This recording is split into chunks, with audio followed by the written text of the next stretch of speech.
Hey guys, as you can see, I've got the fuel pump and fuel cylinder apparatus pulled out of the tank on the 95 Chevy van I've been working on, and I got it here in the house on my table where I have a good light to work on it with. Of course, I was putting a fuel pump in this. Fuel pump that was in it was locked up, seized up, whatever, but it was no good. So I had to have this thing out anyway. And in the meantime, I noticed that we've got the fuel level center, which is this part of this, and this is the float of it. Didn't seem to be working. I had it hooked up to my test meter, and like you see, just used a plug here. It's got 3 wires.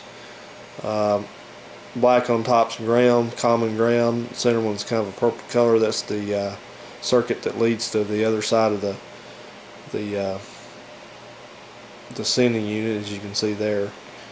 And then gray is power for the fuel pump. So anyway, so that's the way to test it. When I was moving this arm up and down, I was getting no with my own meter attached to it, was not getting no reaction from it, so I knew something was up with that. Well, the problem is, of course, I could have just replaced this sending unit. Would have been the easiest thing to do, but you can't buy these separately. I've been on GM Parts Direct and checked the other parts suppliers, and you have to buy this whole entire hanger with lines and everything on it, and that's about $130 at the cheapest, and I just didn't want to spend that, so I'm kind of a cheapskate. So I inspected this thing. It's got a little board on it. I won't turn it over. I think you saw it in the other video. It's got like a little wire wrapped little board there I can take off, and I took it all off and checked it, and I tried to clean it. I had a suspicion that the problem with this was possibly not just a mechanical problem. It was just dirty because it was just really grungy, and really I had a lot of corrosion on the contacts.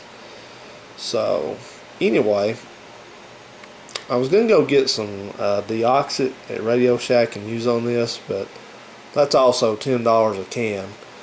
So I learned of a cheaper solution to clean this type of stuff. And I'll tell you what I did to fix this thing. As you can see, I have my meter hooked up to it, and I have a value on the meter. It's going to vary it around, but that's the ohm value. So the good news is this is now working, and all I did to fix this was I bought a bottle of just common household vinegar, white vinegar, mixed a little salt in with it, and soaked this in it. And soaked it in there probably about 5 minutes, I guess, and that serves to get the corrosion off of it. Now you have to, this is not a foolproof method. You have to get this thing washed off and rinsed off, get the solution off of it and dry it out, because if you don't, it'll grow green shit on it. And you don't want that. That makes it worse than it was. But since this is going to be in a gasoline environment, I don't think there's a lot of chance of that happening. It could, but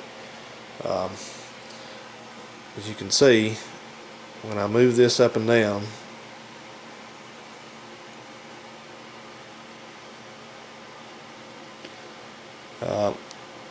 my reading, my own resistance reading, is also moving with it. Now this thing is not perfect. I noticed, you'll see right there, it's got a little bit of an open in it. That's at the far bottom of its travel, so you know it may still have some problems, but hell, for $105 savings, $130 savings, I can live with it. And you know, if it goes out down the road, big deal. I'll just get one from a junkyard. But anyway, this was a quick and easy fix, and maybe this will give someone an idea. If you got something like this going on with one of your vehicles and it's similar to this, don't always just rush right out and try to replace this stuff with something new. Sometimes it'll pay you to try to repair it. And this was, like I said, this is a quick and easy repair. So now I'm ready to put a new pump in and drop this back in the tank and go from there. Thanks guys, and have a good one.